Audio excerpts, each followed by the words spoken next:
Hello అండి, I'm doctor Rajesh. I'm consultant neurosurgeon from Sunshine hospitals, Karimnagar. అసలు disc prolapse ఎందుకు వస్తుంది? స్పైనల్ కెనాల్ స్టెనోసిస్ కానీ, లిస్థెసిస్ కానీ, లెగ్మెంటల్ ఫ్లేవర్ హైపోట్రోపీ కానీ, ఫాస్టల్ హైపోట్రోపీ కానీ ఎందుకు వస్తుంది?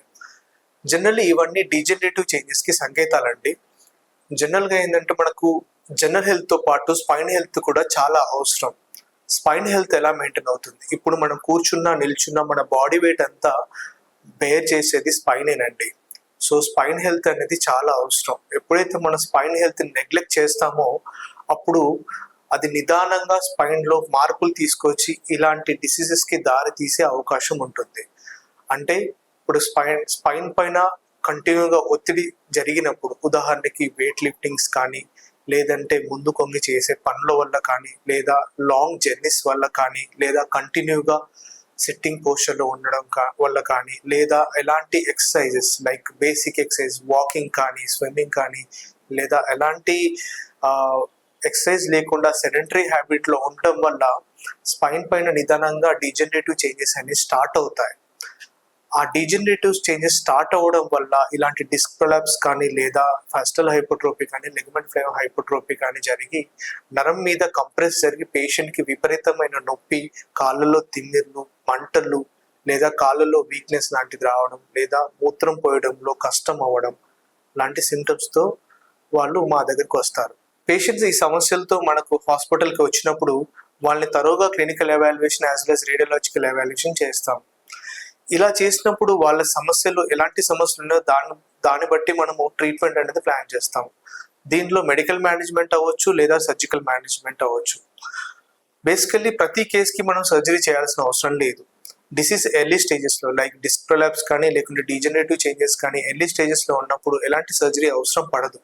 అలాంటి పేషెంట్స్లో మనం ఏంటంటే మెడికల్ మేనేజ్మెంట్ అంటే మందుల ద్వారా plus life style modifications plus lumbar physiotherapy exercises, వీటితో ఏంటంటే మనం నొప్పి ప్లస్ డిజనరేటివ్ చేంజెస్ అనేది తగ్గించుకునే ప్రయత్నం చేయొచ్చు. ఎప్పుడైతే పేషెంట్ వీటి ద్వారా లబ్ధి పొందుతారో అప్పుడు వాళ్ళలో ఎలాంటి సర్జరీ చేయాల్సిన అవసరం లేదు. కానీ కొన్నిసార్లు ఏంటంటే రేడియోలాజికల్ గా కానీ, సిమ్టమ్ వైజ్ గా కానీ పేషెంట్ డిసీజ్ సివియారిటీ ఎక్కువ ఉన్నప్పుడు మనం వాళ్ళలో సర్జరీ చేయాల్సిన అవసరం రావచ్చు.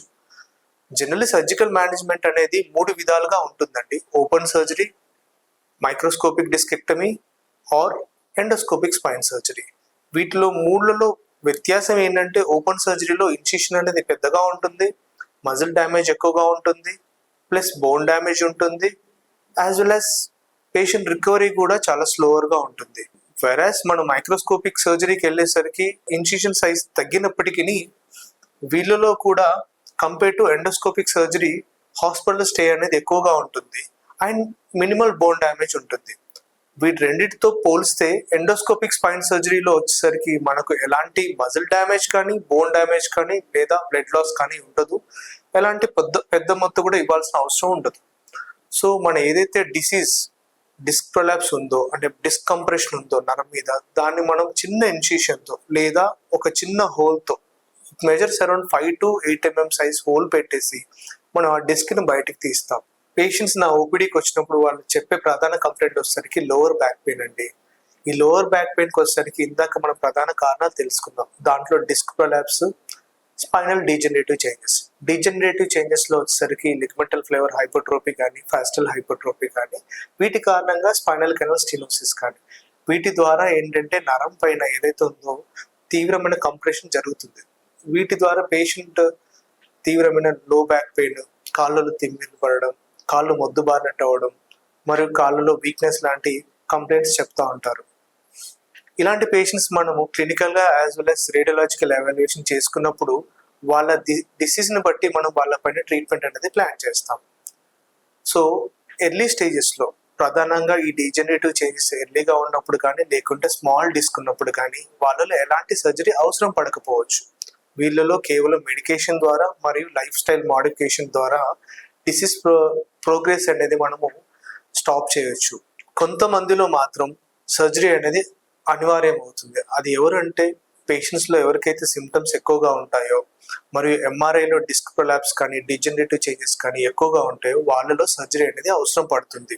ఈ సర్జరీ చేసే విధానంలో మనము ఎలాంటి చాయిస్ మనం తీసుకుంటాం అనేది మనం ఆ టెక్నిక్ మీద ఆధారపడి ఉంటుంది. ఉదాహరణకి మనం ఓపెన్ సర్జరీ చేస్తే అది ఓపెన్ ఓపెన్ టెక్నిక్ అంటాం, మైక్రోస్కోప్ ద్వారా చేస్తే అది మైక్రోస్కోపిక్ సర్జరీ అంటాం, ఎండోస్కోపీ ద్వారా చేస్తే ఎండోస్కోపిక్ సర్జరీ అంటాం. ఈ మూడిట్లో తేడా ఏంటంటే ఇన్వేజివ్నెస్ అండి. మనం ఓపెన్ సర్జరీ నుంచి మనం ఎండోస్కోపిక్ సర్జరీ వచ్చేసరికి మనకు పేషెంట్ టిష్యూ డ్యామేజ్ అనేది చాలా మినిమైజ్ అవుతుంది. ఆ మినిమైజ్ అవ్వడం వల్ల పేషెంట్ రికవరీ అనేది చాలా ఫాస్టర్గా ఉంటుంది. ఎవరికైతే సిమ్టమ్స్ ఎక్కువగా ఉంటాయో మరియు రేడియోలాజికల్గా డిజనరేటివ్ చేంజెస్ కానీ డిస్కంప్రెషన్ కానీ ఎక్కువగా ఉంటుందో వాళ్ళలో సర్జరీ అనేది అవసరం పడుతుంది. ఆ సర్జరీ అనేది మనం ఎలా చేస్తాం అనే దాని మీద పేషెంట్ అవుట్కమ్ అనేది ఆధారపడి ఉంటుంది. ఇప్పుడు ఓపెన్ సర్జరీని మరియు మైక్రోస్కోపిక్ సర్జరీ మరియు ఎండోస్కోపిక్ సర్జరీ ఉన్న వ్యత్యాసం ఏంటంటే ఇన్వేజివ్నెస్ అండి. ఓపెన్ సర్జరీ నుంచి మనం ఎండోస్కోపిక్ సర్జరీ వరకు మనం చూసుకుంటే ఇన్వేజివ్నెస్ అనేది ఎండోస్కోపిక్ సర్జరీలో చాలా తక్కువగా ఉంటుంది. సో ఇన్వేజివ్నెస్ అంటే ఏంటంటే మనకు టిష్యూ డ్యామేజ్ కానీ బోన్ డ్యామేజ్ కానీ మరియు బ్లడ్ లాస్ కానీ తక్కువ ఉండడం వల్ల పేషెంట్ రికవరీ అనేది మన ఎండోస్కోపిక్ సర్జరీలో చాలా ఫాస్టర్గా ఉంటుంది. సో తద్వారా పేషెంట్ 24 అవర్స్లోనే సర్జరీ అయిన తర్వాత డిశ్చార్జ్ అవ్వచ్చు. స్పైన్ సర్జరీ గురించి జనరల్లీ ఎలాంటి అపోహలు పెట్టుకోవద్దండి. ఎందుకంటే స్పైన్ సర్జరీ చేస్తే కాళ్ళు పడిపోతాయి, జీవితాంతం బెడ్లో ఉండిపోవాల్సి వస్తుంది, ఎలాంటి పనులు మనం సొంతగా చేసుకోలేమనే భయాలు మీరు పెట్టుకోవాల్సిన అవసరం లేదు. ఎందుకంటే గత కొద్ది కాలంగా సర్జికల్ టెక్నిక్స్ అనేవి చాలా ఎవాల్వ్ అయ్యాయి. ఇప్పుడున్న లేటెస్ట్ అడ్వాన్స్డ్ టెక్నిక్స్ ద్వారా ఎలాంటి డ్యామేజ్ లేకుండా మనం సర్జరీ చేసుకొని సేమ్ డే మనం డిశ్చార్జ్ అయ్యి మన డిసీజ్ నుంచి బయటపడే అవకాశాన్ని ఇప్పుడు మనం పొందగలుగుతున్నాం. మీకు స్పైన్కి మరియు బ్రెయిన్కి సంబంధించిన ఎలాంటి ప్రాబ్లమ్స్ ఉన్నా నన్ను సంప్రదించవచ్చండి. I'm doctor Rajesh, consultant neurosurgeon from Sunshine hospitals, Karimnagar. Thank you.